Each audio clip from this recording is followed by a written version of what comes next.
Imagine for a second a collection of texts so vast, they aren't just books, they're an entire cosmic library. Well, today, we're unlocking the doors to the Puranas, an ancient anthology from India that tries to explain, well, pretty much everything. So how did they do it?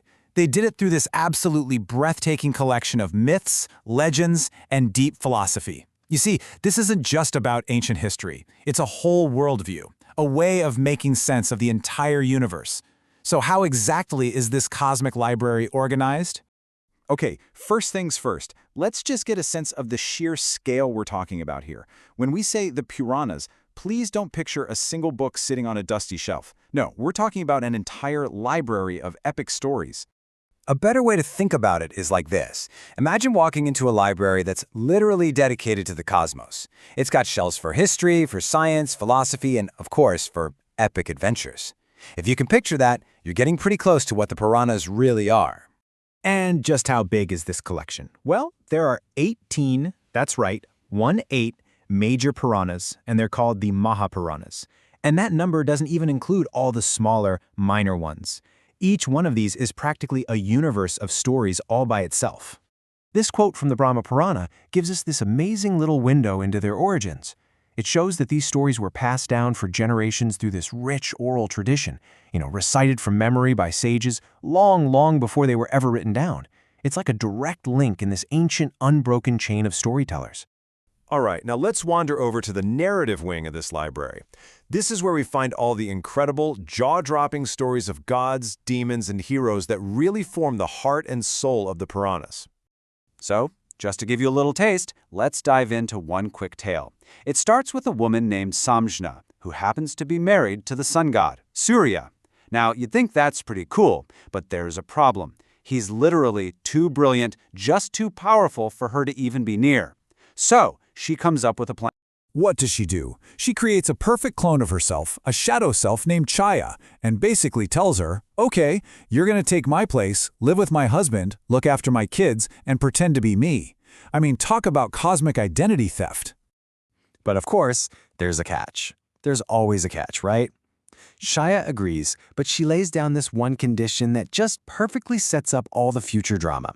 And you just know that at some point, someone is definitely going to pull her hair, and the whole secret is going to come tumbling out. And believe me, that's just one story. This library is absolutely packed with tales of cosmic drama. There's a huge war fought over an abducted goddess, a hero who has to dig through an entire sea of sand to find a demon, the famous story of Krishna showing his mom the whole universe inside his mouth, and even the shocking tale of a son who, well, follows a very extreme command from his father. The scale of these stories is just truly epic. But the Puranas offer way more than just incredible stories.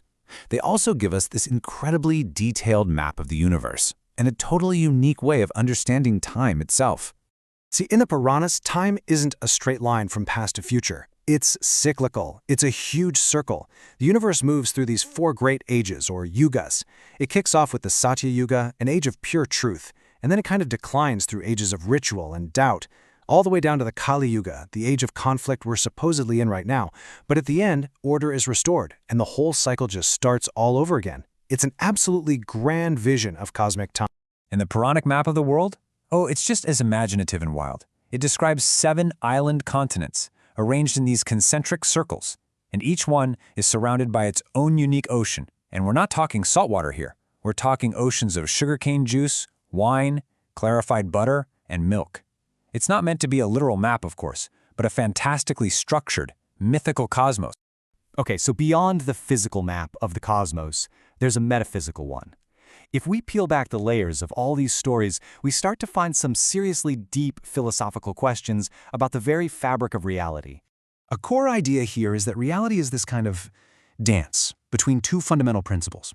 On one side, you've got Purusha. That's pure, unchanging consciousness.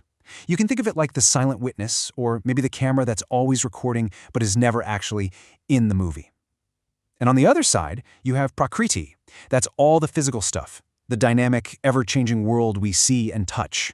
So one is the seer, and the other is literally everything that is seen. So you might be wondering, what sets all that physical matter, all that Prakriti, into motion? Well, the answer is Shakti. She is the active, divine cosmic energy of the universe. She's the force that drives creation and change. If Prakriti is the world, Shakti is the power that makes it all happen. This beautiful metaphor from the text really brings these huge concepts down to a personal level. It suggests that inside each of us, we have these two birds. The Jivatma, which is our individual soul, is the one that's busy experiencing life, eating the fruits of both joy and sorrow. But all the while, the other bird, the Paramatma, or the Supreme Soul, just watches, completely uninvolved, just an indifferent onlook.